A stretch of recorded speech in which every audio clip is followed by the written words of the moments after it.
ngasi kokomina sillaga achauba rally ma chaliba karama makhalgi thimda manipur kannaba khokjat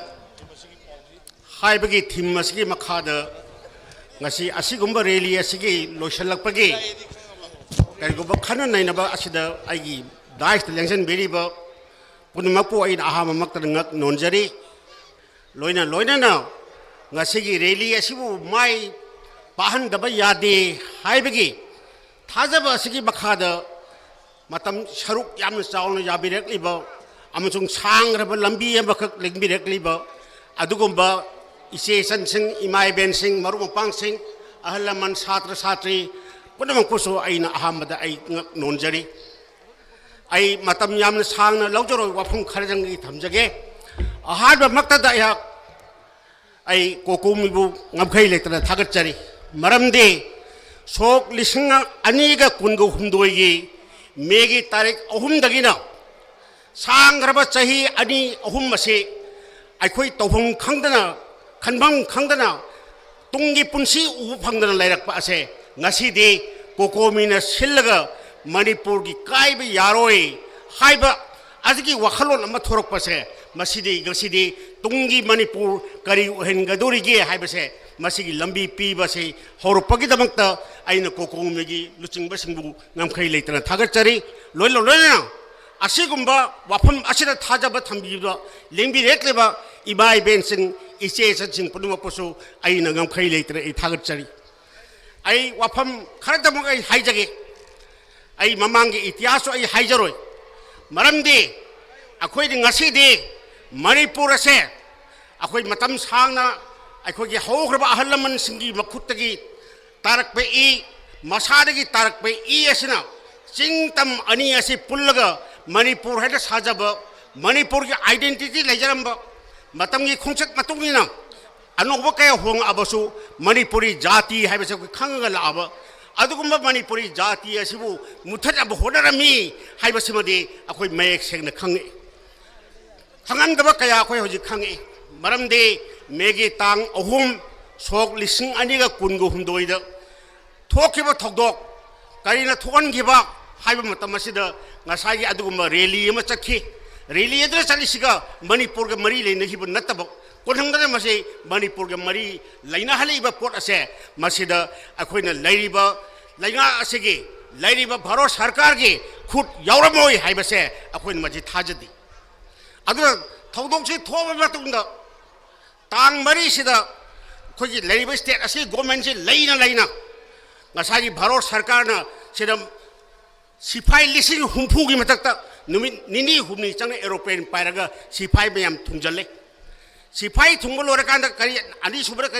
kari thabak tawi ani subada akoi harba buffer zone ase officially thamibra thamdabra ri khangde adubu koi buffer zone harga changhandre masina fast step ne ani subu step ta matamadugi leriba government asigi leadership na kari bakhalabati thabak amata tohunba yahangidaba loina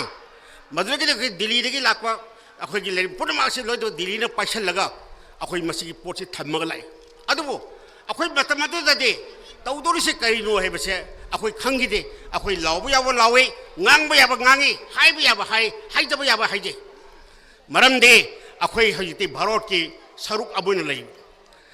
bharot ki manipur na bharot ta punma matamda manipur gi leriba territory manipur na punma matamda manipur gi territory se mase boina ngakani masi kaihelloi haibase madugi bharat ki murder agreement yaudi posak se masi thugai na hona bani haina idi logje aduna ngasagi ase har matung dagedi khara lerga home minister kobuya mi khara kaure wari sanare ai numit kuni leiraga ai lakani adu thabak solution gani haire lakhidre adugedi matang step by step lae madugedi hojikte hariba kuki terrorist na tahullaga akhoi je separate state pigadabani na haihelle masigi idea sing ase piriba idea sing ase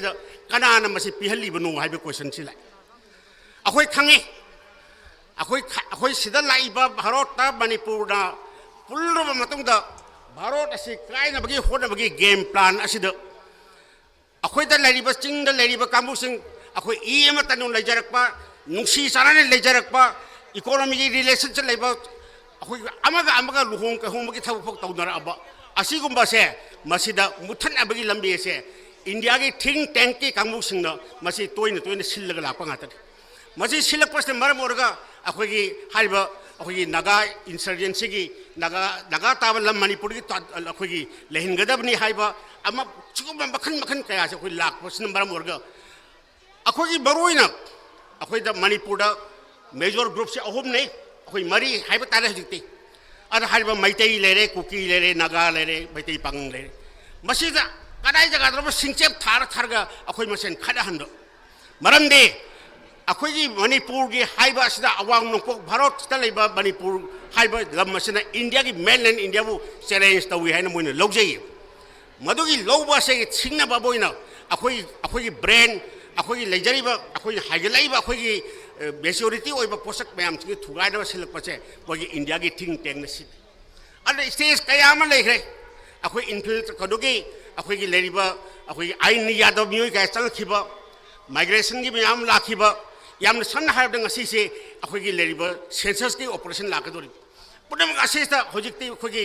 अखोइगी लेरिबा demographic की problem मिसिंग मी मसिंग हेंगलकपगी problem पुनम असना मरम ओरगा छाथीना कोइ सोलाय लासी भावदा अखोइगी मसेन की मरता नुसीनबो अखोइ मसेन की मरता यानबा कया लेरिबसे मसे कराइदोम सिंचेप थार थारगा मसे थुगाइना मसे मतम गतो होनरि अखोइ खांगे सही अनि मखाइ असे अखोइ खांगे खांग पसदा अखोइ कदोम न चकदगे हाबी कोचिंग लाग नसीदी अखोइ मफंद अखोइ वाफम अमख लाई मदुरी करिगना तो आइगी युम मई चाबदे आइगी युम से कनगदबनी हाबी इशू से लाइन अदुना नसीदी अखोइद मणिपुर की इमाम से अखोइगी अहल लमन थंबिरम अखोइगी इरन्ने मणिपुर से कनसी हाइब तारगदे मणिपुरी जाति ने कनगदबनी हाइबसिबदि कोइ बेक सेगना कोइ हजिदि खंग हौरे अहामददे अखोइ से भारत की पार्ट अमनिना भारत सरकार ना मसी लॉ एंड ऑर्डर की सिचुएशन अनवना मखोइ मसी कनबिरकनी मसी अखोइ सेव तरकनी जे खलमने अदु ngasiदि तौरेब स्टेप बाय स्टेप चगैब खोंथांग असना अखोइद मयेक सेगना खंगलबदि ngasiदि गौरमिथाई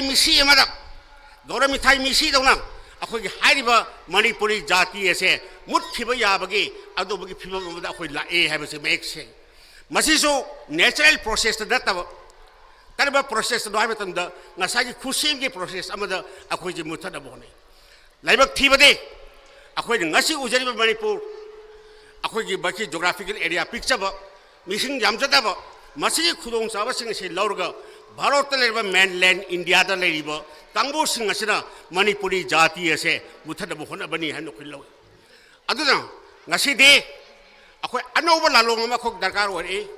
अनोबा खोंथांग अमा दरकार ओरे अनोबा मियेंग अमा दरकार ओरे अनोबा वाखलोन अमा खोइ दरकार ओरे करी अदुना ngasiदे द क्वेश्चन ऑफ द अखोइगी द आइडिया ऑफ मणिपुर से लाकदो आइडिया ऑफ मणिपुर लाकतंददे अखोइगी आइडेंटिटी मणिपुरी जाति है बजे कनानो मणिपुरी जाति से करम हौरे मणिपुरी जाति से कमात हिंगल लौरे कमात हिंगत खिनी हाइबगी वाखलोन से मसीगी थोरैबो वाखलोन से ngasiदि मियामना द आइडिया ऑफ मणिपुर हाइन खनरे बसे अन मसीदैदा अखोइ अमतो अनि अखोइ अमतनी हाइबी वाखलोन अमद अखोइ से तंगसमिनबा दरकार ओइरे एजि अदुदा अखोइगी मरक्ता बयामस हाइनबा लै अखोइ अचुम मकलै अखोइगी मरते खेनब कया लेरंबा याई वाखलोन खेनब कया लेरंबा याई मियें खेनब कया लेरंबा याई मसी पुडबा असे Harib सिंगसदा अखोइ civil society मरक्ता खंगदे political party से मरक्ता खंगदे स्टूडेंट्स बॉडी से मरक्ता खंगदे मियम से मरक्ता खंगदे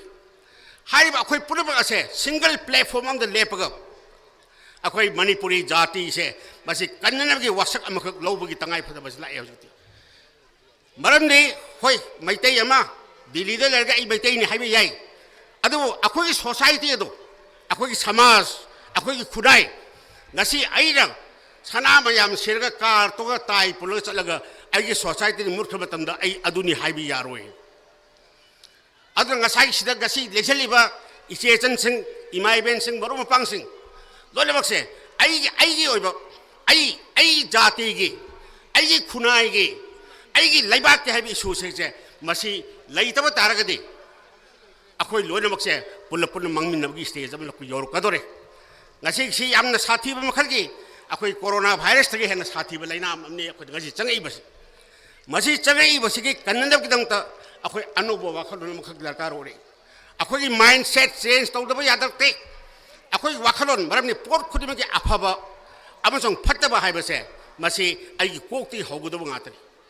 ai kokti ji haurakanda khutta thabak pathorka di chinna thabak chinna wa on ngang ka dini ana ai kok ase ahabi akoi change tawtai अखोगी लेबाक पीबसु चारबसु अखोगी मसक मयान मसक मयक सेदा खंग लेरब अखोगी पॉलिटिकल आइडेंटिटी अखोगी सोशल आइडेंटिटी अखोगी कल्चरल आइडेंटिटी से मसे मयक सेंग उत्तब यादब की तंजा दो हिति यौ मसिदा अखोगी मरक्त मियोय कयामा अखोई सैक्रिफाइस तौब गंबताई मियोय कयामा अखोई लेबाक लोकोई सिबु गंबताई मसिगी इशू जे थोक्तब यारो मरंदे आईगी लाइबाक असना आईगी खुदोंग साबदगी हेन मसी बरु ए जो खनबगी तंगाई फदे ngasi akhoi laibak yam thibane maram ni akhoi maraktasu fifth columnist kayam yawi magi kana ba hona matamda magi kana ba phangna ba hona matamda maribak ase masi yonthok arsu kasu kaide le khanba mioi kayam jo ko yauri hariba mioi sing ase akhoi masi basak khangdok ba abaso makhoi sing ase ko khoi bap tahan ba amagi tangai phada ba se hoji akhoi la eng khali ana ngasi gi laiba maroi na satra sing maroi ni youth sing na tungna lakadeba generation ki damakta de akhoi ngasi akhoi kathok pa si darkar ore maram ni ngasi hingi akhoi gi natte tungna lakadeba akhoi isa sug sigi damta ne ana manipuri jati asigi hingna ba manipuri jati asibu kannanda ki damta akhoi na achobo wasak amakha ngasi dige hauna akhoi manipuri jati ase kannanda ki damta achoba kari gum makhal kharge achoba iho makha akhoi darkar oi इहो से सागरपगी मतम you're करम इहो सागदबनो हाइबद leader सिंगी खनबगी ओफम अमद लक्चरसनु अदु इहो ओमनि सागब दरकार ओय मरम अखोइसो असिगो मकल की कांगबौरे अखोइजे इथन लेब गम काबुनी हाइब होजे मसी इहो मक सागरपगी तंगाई फदबसी लाए खले मरम ने अखोइ मसी की सांग यामन कोइना अखोइ मसी नमसेलग थमुरबने अदु ngasi अखोइ ब हार्ड दबगी स्टेज अब यूरोप मतम सिदरी अखोइना मदु कन्ननब की दमता सेल्फ डिफेंस की दमता अखोइ मदु की थबक से पाखपगी तंगाई फदब लयने खले आई मतम यामन सांगना लौजरो मदि बक्ता कयाम सो लेजरी मयाम सिंगसु यामन सांगना लेंगपगी वारब कयाम से लेंगवनि खले अदुना आइना आई मत लोसिनरकपदा आइना हाइजनिंग बसे ngasi अखोइ पुनमक अमा तोब खोंगदे अमदा लेपगा मणिपुरी जाति चिंगतम असिगी लेरिबा अखोइ इपाइ पोते थंबे लम्मसे मसी कन्ननब के दंगता अनौब मखल की वाखलोन अमग लोनना अचौब इहो मख मियाम गो अचौब इहो मख सागतपगी मतम ओइरे मसिदा मयाम पुरबसु कोइ याबियो हायरगा आई मतांग से लुजिन जगे खुरम जरी बक्तो